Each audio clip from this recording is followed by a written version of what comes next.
Song ko diya kang Kristo, mayong buntag kaninyong tanan. Maing buntag usab.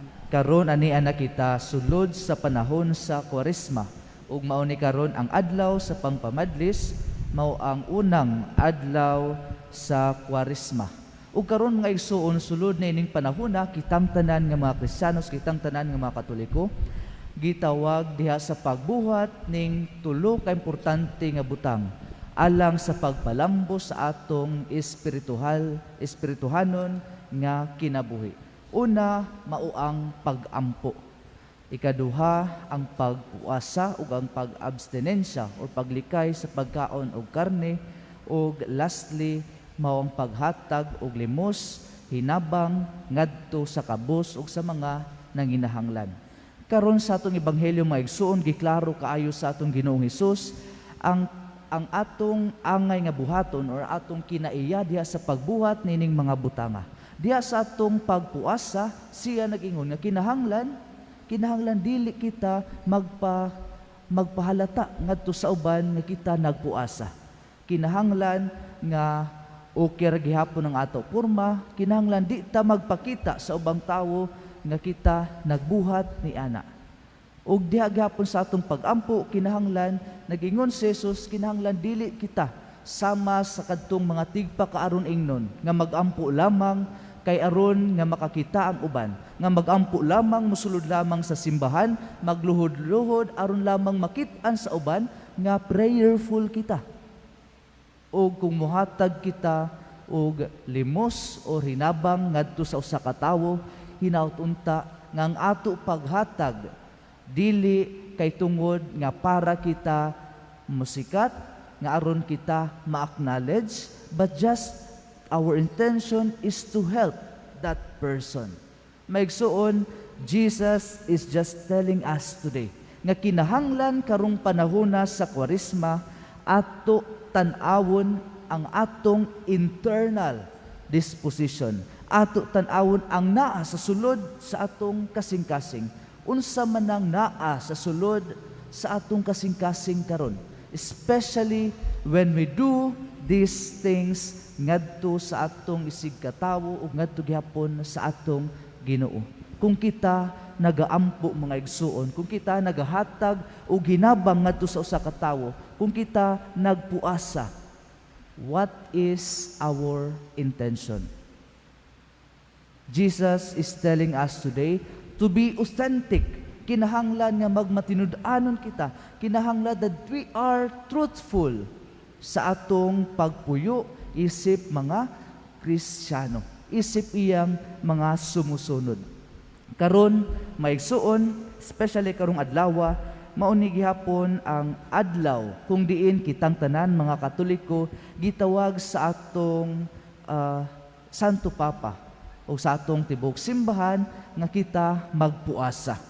Magpuasa kita, especially nga gitawag kita sa atong Santo Papa karon nga kining atong pagpuasa ato ihalad para ngadto sa atong kaigsuonan sa Ukraine ug sa Russia. So hinaut-unta mga igsuon nga sa atong pagbuhat nining pagpuasa, dili kita muingon ngadto sa atong mga kauban nga oy ayaw ko'y labti kay nagpuasa ko karon. Just keep silent, just keep it to yourself and offer that sacrifice, that little sacrifice ngadto sa atong Dios, no?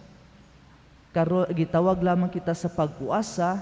Remember nga karon lang nga Ash Wednesday ug sa Good Friday. Meaning nining adlaw kitang tanan, kitang mga Katoliko gitawag gyud nga in this day only one full meal ang ato kanon ug sa breakfast, example lang no, breakfast, lunch and dinner, mupili lang ka asa diha ang imong one full meal. Og the other meals pwede ra na one fourth part lang or one half, but just consume one full meal of the day. Ug kung mahimo gyud labi na katong mga walay balatian, but for those who are sick, for the senior citizens, you are exempted of this, no? You are exempted because sa inyong mga sakit, sa inyong edad, you are exempted of this, no?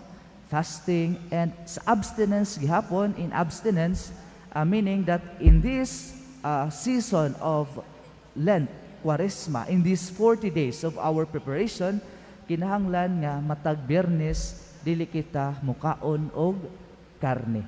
This is also part of our little sacrifice for God.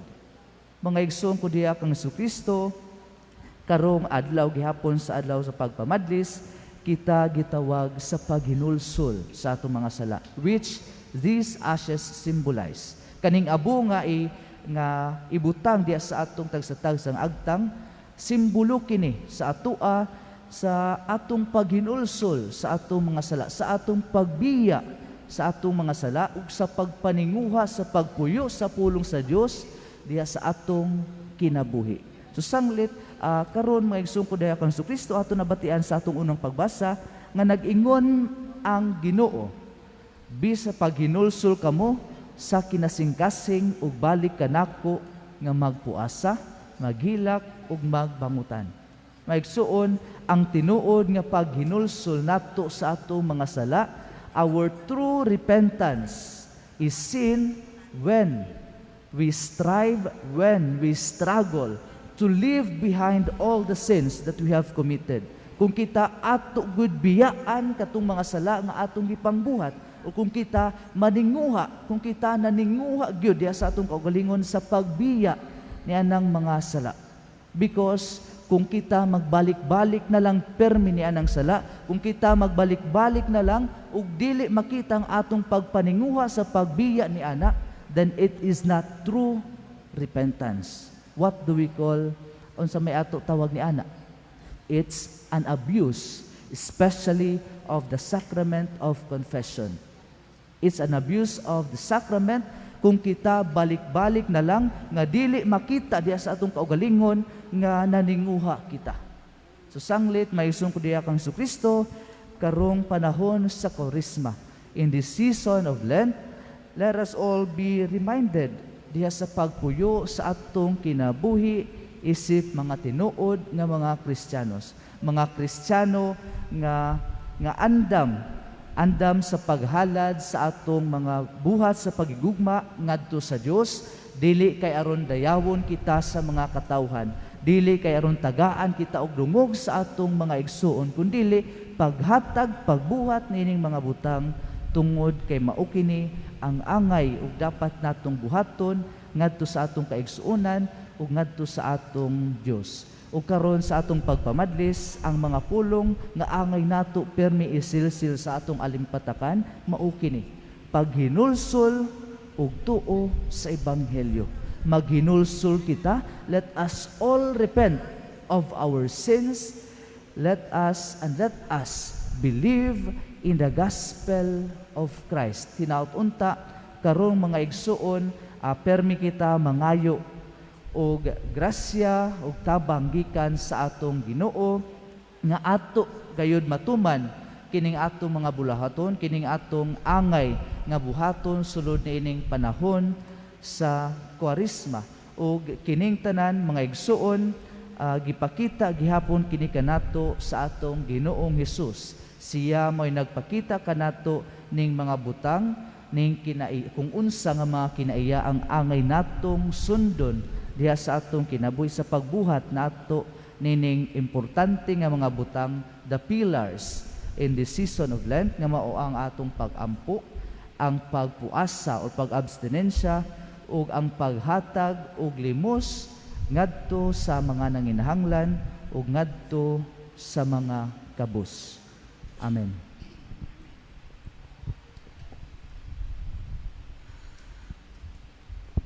Palihog manindog.